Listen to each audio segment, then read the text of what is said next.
The first time I saw Lancaster Estate, I had no idea I was walking into a world that would try to erase me, and a man who would fight to remember me. Make sure to subscribe and hit that notification bell, because you don't want to mix what happens next.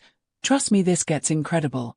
The car that brought me from the train station curved up a private drive so long and twisted, I half expected to see a castle at the end. Instead, it was something quieter, older, grand in the way old money always is, confident, cold, and echoing with ghosts. The main house loomed over the valley like it had nothing to prove. High windows, a dozen chimneys, and walls that looked like they'd been built to keep people like me out. As I stepped out, bag in hand, the butler, Mr. Crowley, looked me up and down like I was furniture someone had left on the lawn. Name: Janet Daniels. He squinted at his clipboard, lips twitching with a frown. Ah, the new / Maid. The pause before the word told me everything I needed to know. That night, I was shown to my quarters, a narrow room below ground, tucked behind the wine cellar. I shared a hallway with the laundry machines and a furnace that never stopped humming. There was no window, but the single bed was clean, and the walls were dry. I'd lived in worse. The other maids, all older, all white, barely glanced at me. Except Martha. 60-something, wiry and sharp-eyed, with a smoker's cough and a soft heart she tried to hide under sarcasm. "You'll want to keep your head down," she told me on my first tea break. "Don't be clever. Don't get noticed. They like us quiet." I nodded. But inside, something prickled. I'd grown up learning how to disappear. But I hadn't come here to become invisible. Still, I followed the rules. I scrubbed marble floors until they shone.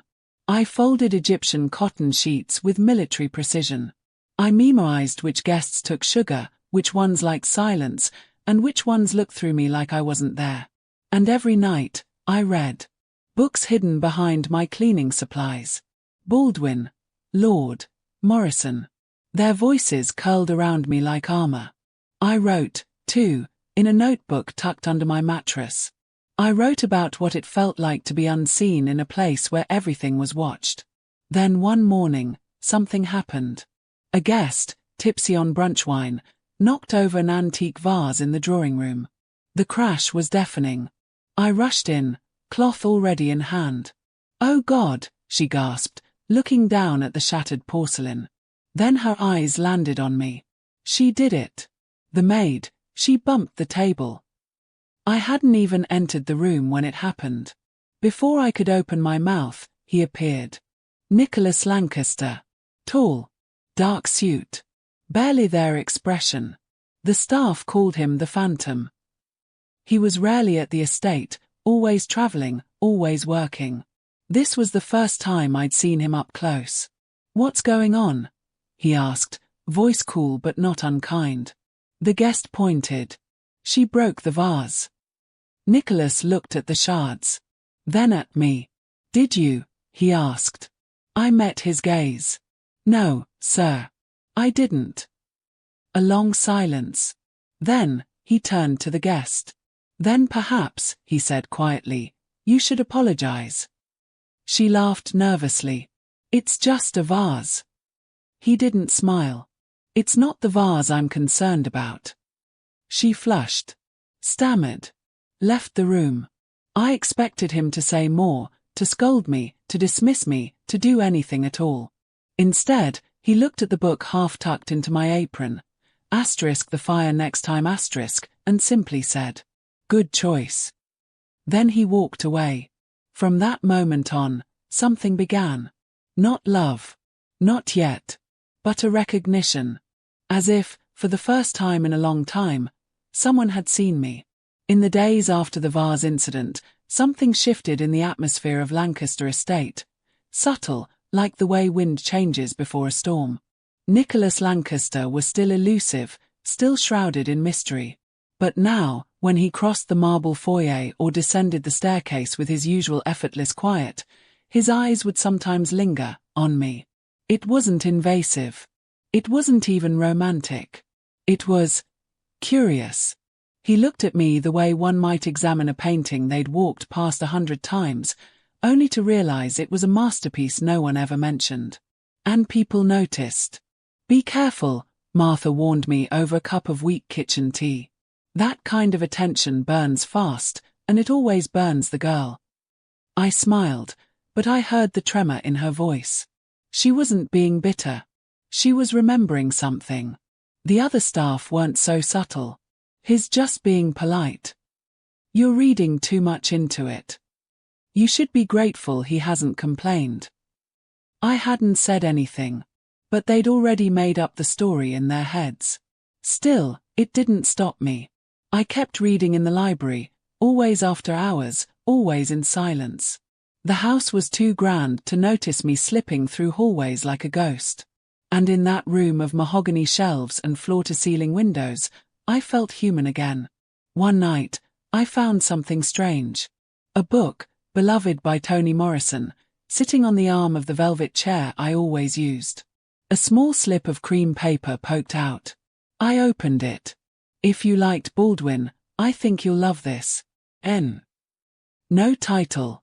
No instructions. Just that. I clutched the book to my chest like it was a secret letter. Maybe it was. The next evening, I wrote a note of my own and tucked it between the pages. She breaks your heart slowly. Like the truth always does. The game continued. Every few days, another book. Another note. Sometimes a question. Sometimes a quote.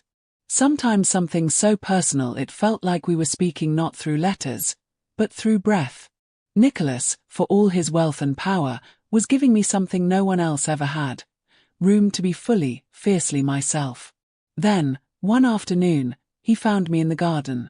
It had rained all morning, and the roses were heavy with water. I was in my worn gloves, gently tying a drooping stem to its post when I heard footsteps. I turned.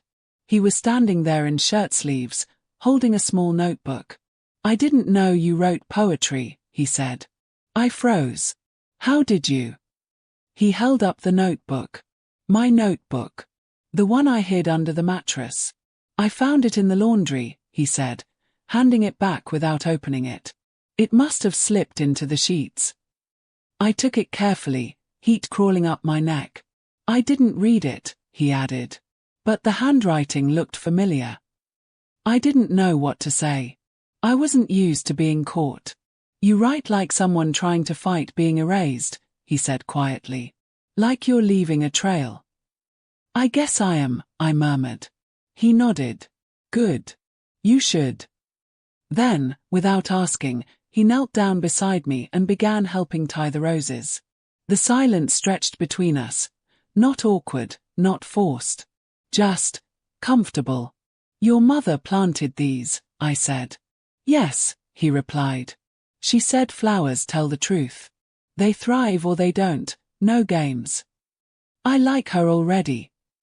He smiled, not at me, but in a way that said he was remembering her. It was the first time I saw the real Nicholas Lancaster, not the billionaire, not the myth, but the man who still missed his mother in the smell of roses. When he stood, he brushed the dirt off his knees and looked at me for a long moment. You make this place feel less hollow. Then he walked away. And I stayed there, kneeling in the mud, wondering how a single sentence could undo the silence of 100 days. The library had always felt like a church to me, not because of the silence, but because of the reverence it demanded. Every wall was lined with old books, their spines cracked with history and dust, some titles in Latin, others in faded gold print. It smelled like old paper and thunderclouds. It became our sanctuary. After the garden conversation, our exchanges moved from the margins of books to whispered words in shadowed corners. Still careful. Still cautious. But no longer just about literature. We talked about our childhoods. About the books we read as kids. About how loneliness doesn't always look like sadness. Sometimes it looks like wealth, like silence in giant hallways. Nicholas told me his father had never once read to him. That his mother had been the only one who saw him for who he was, not an heir, but a boy who loved stories and hated boarding school. I told him about my mum, How she'd save up coins just so I could buy used books at the market. How she worked 2 cleaning jobs but still managed to make our tiny flat feel like magic. "Do you miss her?" he asked once. "Every day." He nodded. "I envy that. I think I missed my mother even before she died. Sometimes we just sat, sharing silence. I would read, and he would listen. No judgment. No instructions. Just attention. It felt revolutionary. One evening, as rain tapped against the tall windows, he brought me a worn copy of Their Eyes Were Watching God. "I found it in my mother's collection," he said. "She annotated every page. I thought, maybe you'd want to see it." I took the book like it was sacred. Because it was. Her handwriting curled through the margins, underlines, arrows, notes like whispers. "She wrote like she was talking to the author," I said. "She did that with everyone," he replied. "Even me." I turned a page and found a note scribbled beside a passage. "Don't let them write your story for you." I blinked hard. "I think she would have liked you," he said softly. "Actually, I'm sure of it." The fire crackled in the hearth. Outside, the wind howled. Inside, something in me started to thaw, something that had been frozen for years. I didn't want to feel what I was feeling. Not here. Not with him. Not with everything that stood between us. But feelings don't ask permission. And neither did he when, for the first time, he reached out and brushed his fingers over mine. So gently I almost thought I imagined it. But I didn't pull away. And he didn't speak. Not then. But everything between us had already changed. The garden became our secret world. During the day, it was mine, a place of pruning, watering, trimming the faded beauty back to life. But in the late hours, when the house dimmed and the estate seemed to exhale its quiet breath, it became ours. He'd find me there tending to the roses his mother once planted. I'd be in gloves, soil on my knees, and he'd arrive with a flask of tea or a question, always thoughtful, never predictable. "Why roses?" he asked one evening, kneeling beside me. "They're honest," I replied. "They're beautiful, but they bleed you if you're careless." He looked at me a long time. "Like you." I scoffed gently. "You don't know me, Mr. Lancaster." "Nicholas," he corrected. "And I'd like to." That was the first time he said my name like it belonged to something real, not to the uniform I wore, but to the soul underneath. We talked for hours sometimes. About politics, race, family, shame, the weight of legacy, the limits of love. He confessed how empty his life felt sometimes, how wealth kept people close but never let them in. I told him about the time I'd won a school essay contest and my teacher cried because no one had expected the girl with the cleaning lady mother to be brilliant. We never kissed. We never even touched. But the emotional intimacy grew faster than either of us expected. And with it came tension. Staff began to notice. If I lingered too long in the library, someone mentioned it. If I laughed too loudly in the kitchen, someone narrowed their eyes. If Nicholas asked for me to bring his breakfast personally, lips pursed like knives. Whispers grew like ivy. "She thinks she's someone." "His bored. She'll be gone by Christmas." "Don't forget where you came from, love." Even Martha, usually protective, grew cautious. "I know what you're feeling," she said, her voice low as we folded linen napkins one evening. "But you need to remember, this house wasn't built to protect girls like us. It was built to use them." I didn't reply. Because I knew she was right. And yet, he wasn't like the others.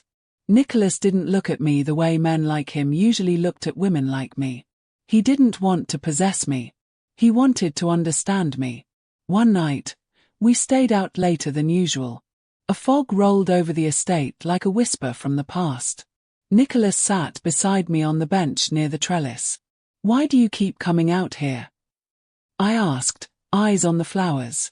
"Because when I'm with you," he said, "I remember I'm human."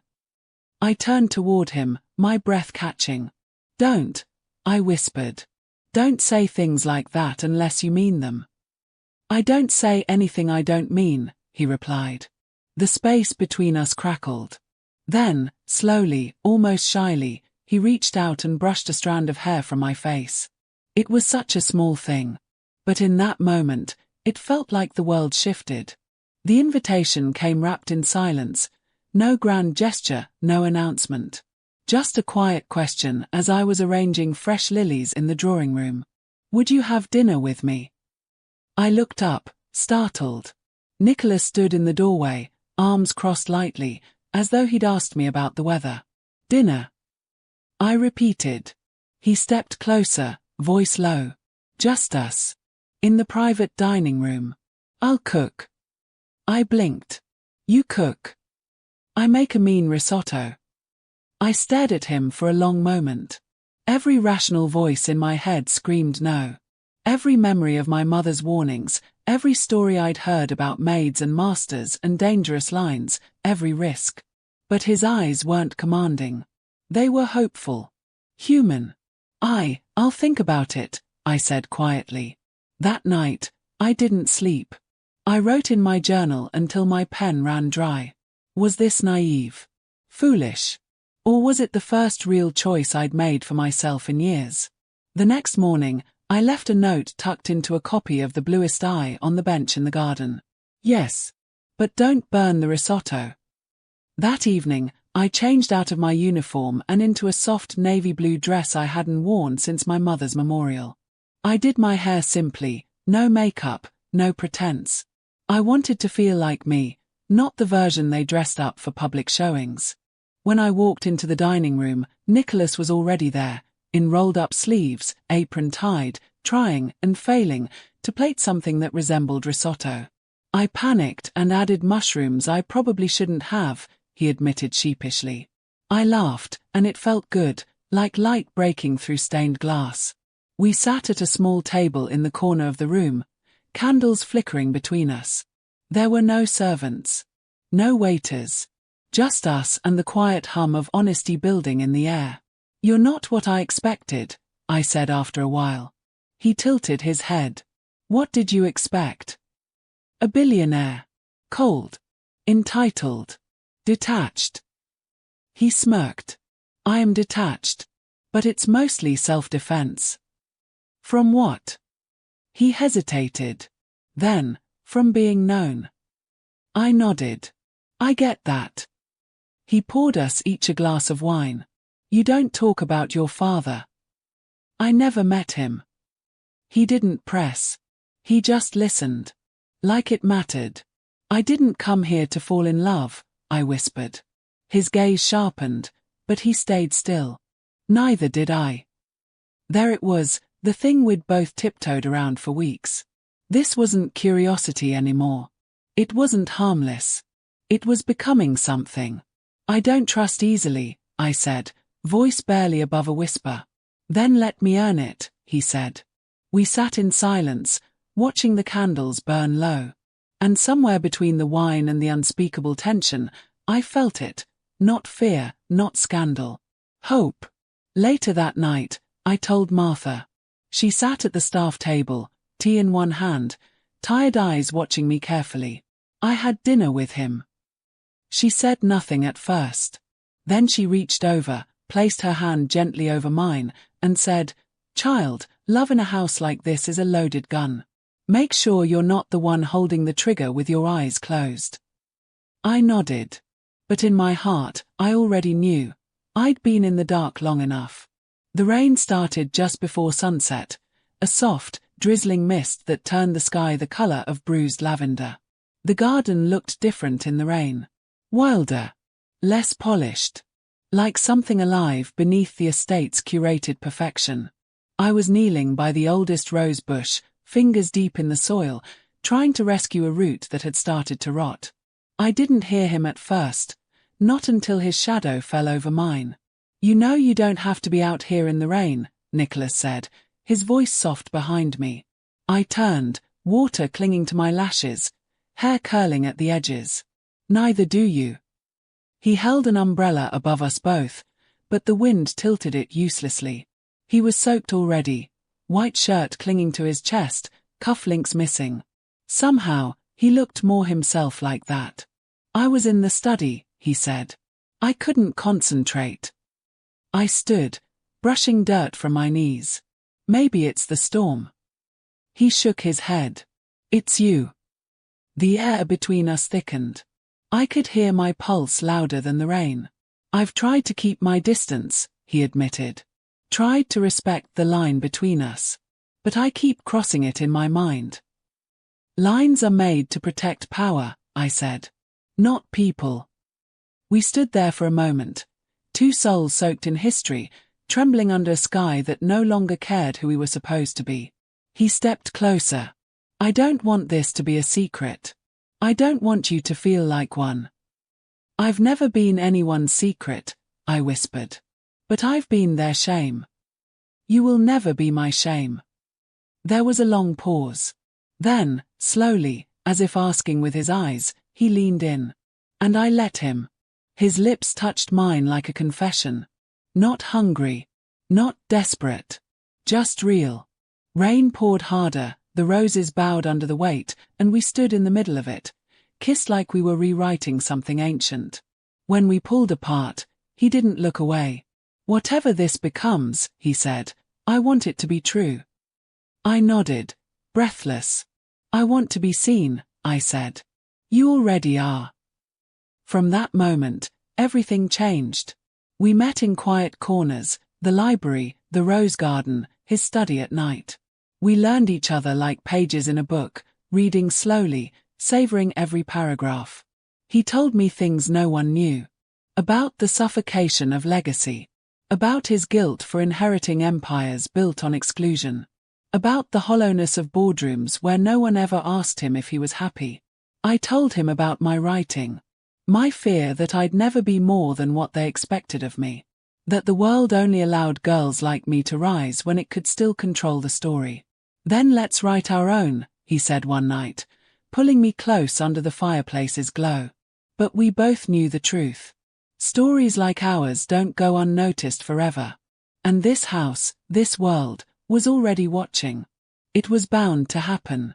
No secret stays safe in a house full of eyes. We'd become careful. Too careful. Speaking in lowered voices. Brushing hands in passing. Staring too long at opposite ends of hallways. But even silence has a sound if you know how to listen. Victoria Lancaster did. Nicholas's older sister had the uncanny ability to arrive exactly where she wasn't wanted. Raised like a queen without a crown, she moved through the estate as though it were her birthright to rule, and everyone else merely played parts in her theatre. She found me in the main house one morning, wearing one of Nicholas's white shirts over my jeans, a coffee cup in hand, barefoot.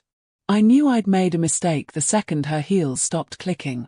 Her eyes flicked over me once. Then again. Oh, she said. I see. I opened my mouth, but nothing came out. She didn't scream. She didn't shout. She just smiled, sharp, cruel, and calm. How long has this been going on? Or do you prefer I ask Nicholas? I said nothing. Because what could I say that wouldn't get twisted into something uglier?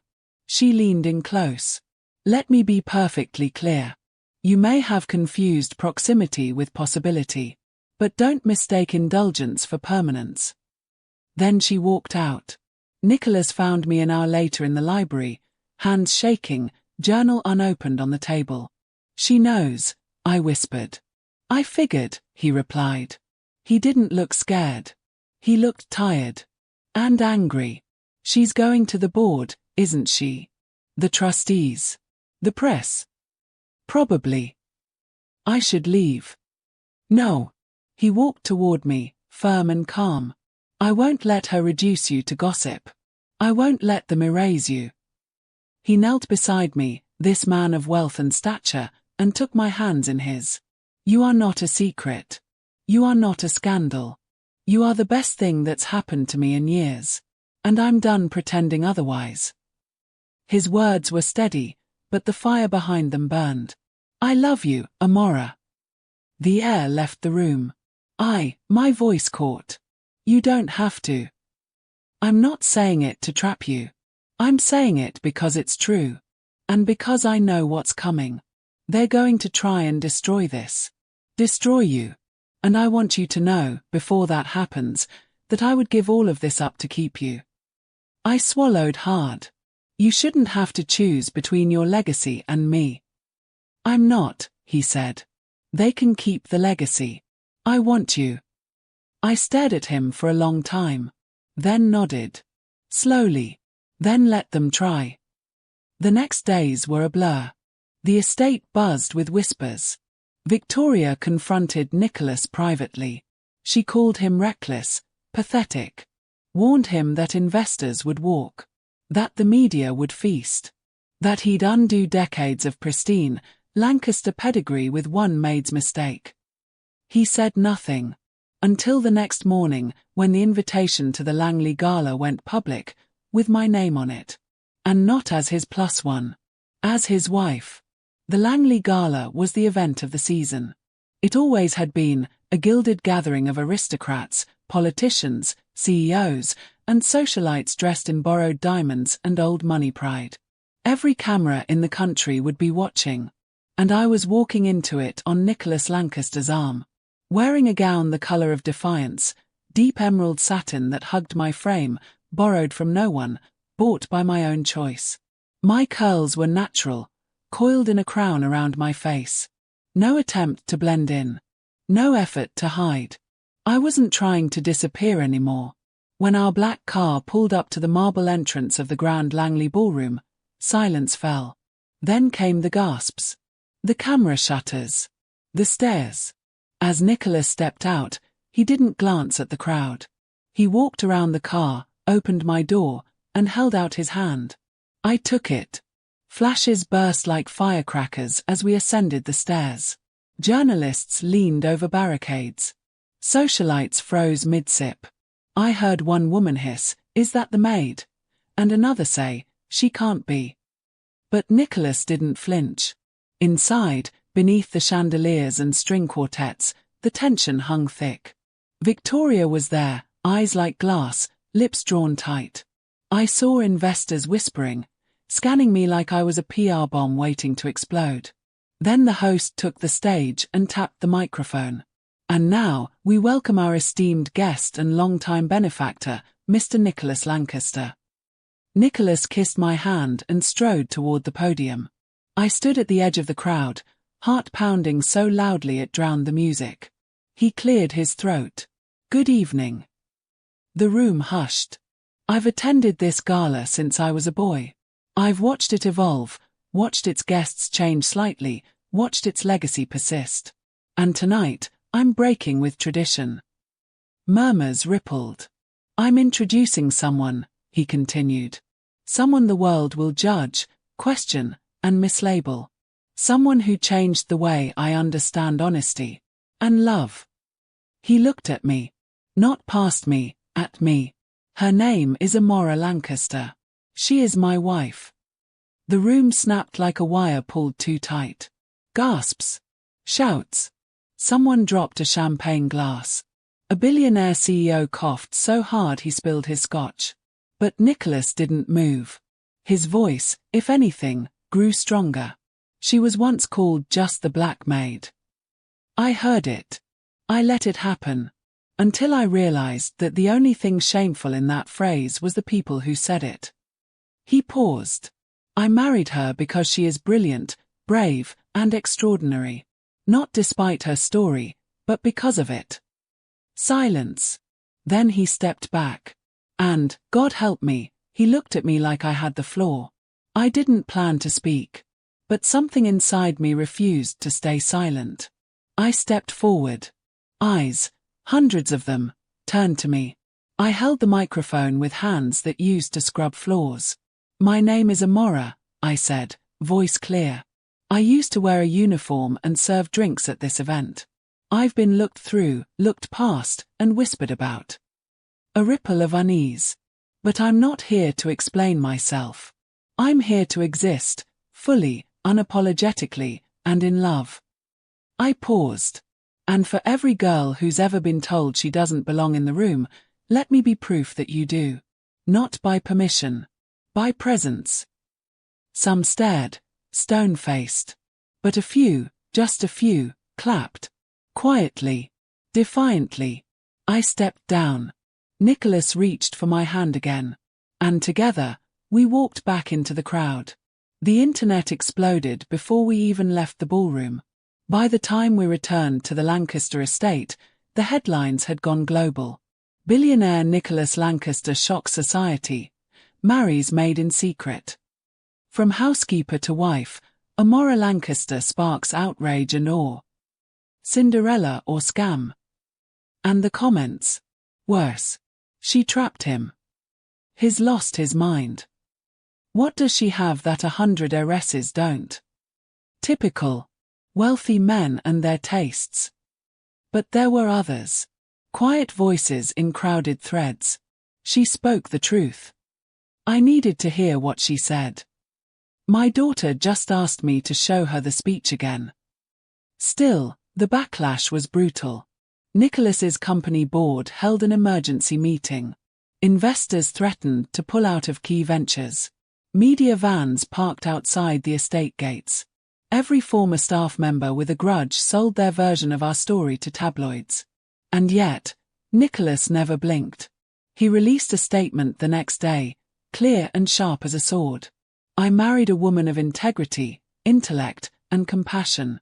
If your investments rely on me denying her worth, kindly find another partner. Half the board quit by the end of the week. Nicholas replaced them with women. With black professionals. With thinkers who had something to say other than protect the brand. As for me, I didn't hide. I wrote. For the first time, I used my voice not in hidden journals or whispered notes, but in public. An op-ed titled "I Was the Maid. And I Loved the Man" was published in The Atlantic. It went viral within hours. This is not a fairy tale, I wrote. It is the unlearning of silence. It is the complicated, brutal, beautiful journey of two people who met across a border and decided to build a bridge.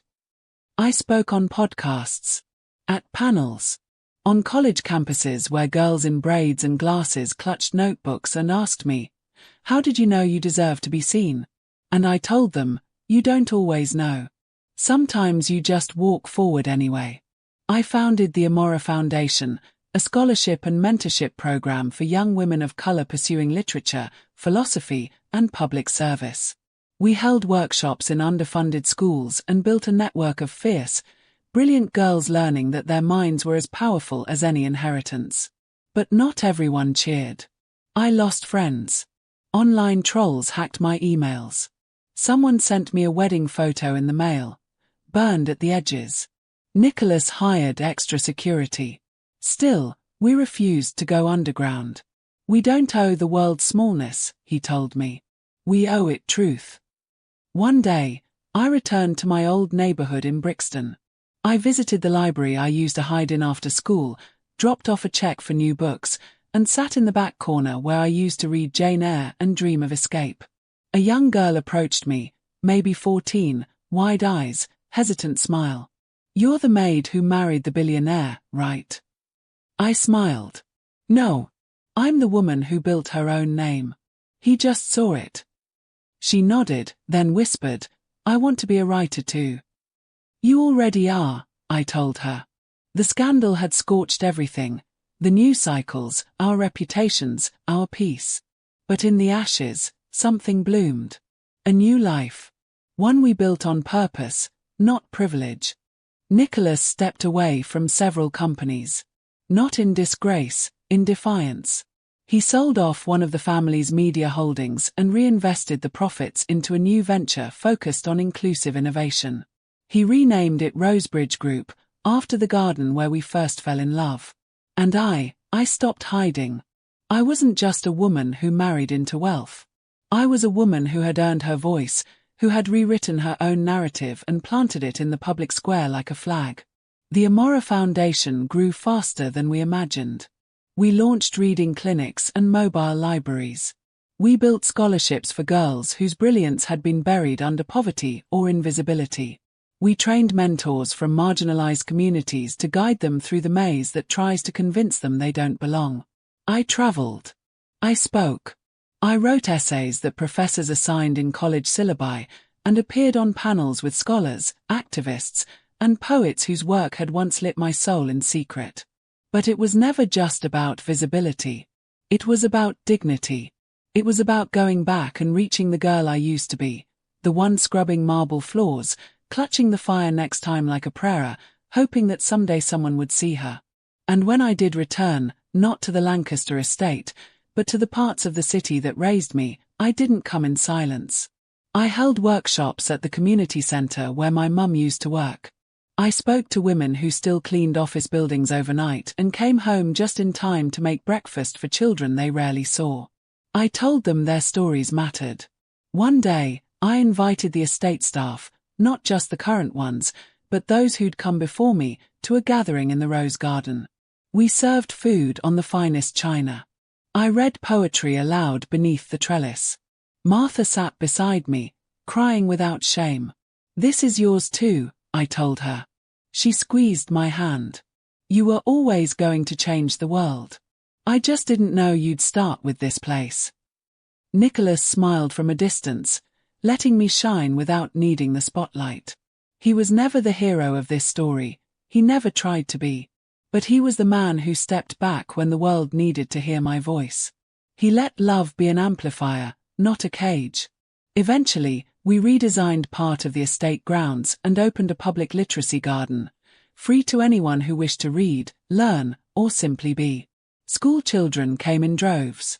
Local writers offered free classes. Beneath the rose-covered arches, new dreams took root.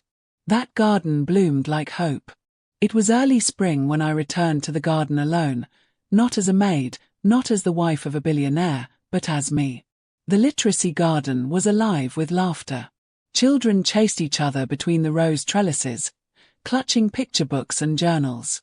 A teenage girl read The Color Purple aloud beneath a willow tree while a boy next to her nodded with wide, quiet eyes. I stood at the edge of it all, watching the dream unfold, and realizing it no longer belonged to just me. It belonged to us. I walked to the oldest rose bush, the one I had rescued all those years ago, and knelt beside it. The soil was rich now. The petals full. A small plaque stood nearby. In honor of the invisible ones who planted seeds. Now seen. Now heard. Now free. A familiar voice broke my reverie. "You talk to them like people," Nicholas said, approaching. "They are people," I replied, smiling. He placed a soft kiss on my temple. His touch no longer startled me. We had survived storms, media fire, family betrayal, boardroom revolts, and still returned to each other without bitterness. Only grace. He carried a leather-bound book under one arm. "It's the final proof." I took it from him. My first collection of essays. Titled simply, "Scene, a Love Story in Fragments." I ran my fingers over the embossed cover, remembering every doubt, every moment I'd almost folded in on myself. But I hadn't. I'd kept going. I opened it to the dedication. For the girl scrubbing marble floors at midnight, dreaming in whispers. You were always more than they said. And now the world knows it. Later that afternoon, I spoke at the opening of a new wing of the garden, the Workers' Archive, a space for the untold histories of caretakers, cleaners, nannies, and maids. We had photographs, stories, oral recordings, testimonies from the very people who had been looked past for generations. Their names now stood in bronze on the entry wall. One woman, maybe 70, touched her name and whispered, "They used to call me invisible." I looked at her. Not anymore. When I stepped down from the stage, Nicholas was waiting at the foot of the stairs, holding a bouquet of wildflowers. "You still get nervous?" he asked, handing them to me. "Every time," I said. He laughed. "That's how I know you're still you." We left through a side door, walking into the night air, our hands entwined. Somewhere, in a future I hadn't dared to imagine, I had become not just someone's wife, but someone's voice. Not just a survivor of a broken system, but a builder of something better. And as we walked down that quiet path together, I thought back to the first thing they called me. Just the Black Maid. But that was never all I was. And in the end, I named myself. If this movie touched your heart, show some love with a like and subscribe for more incredible story like this one.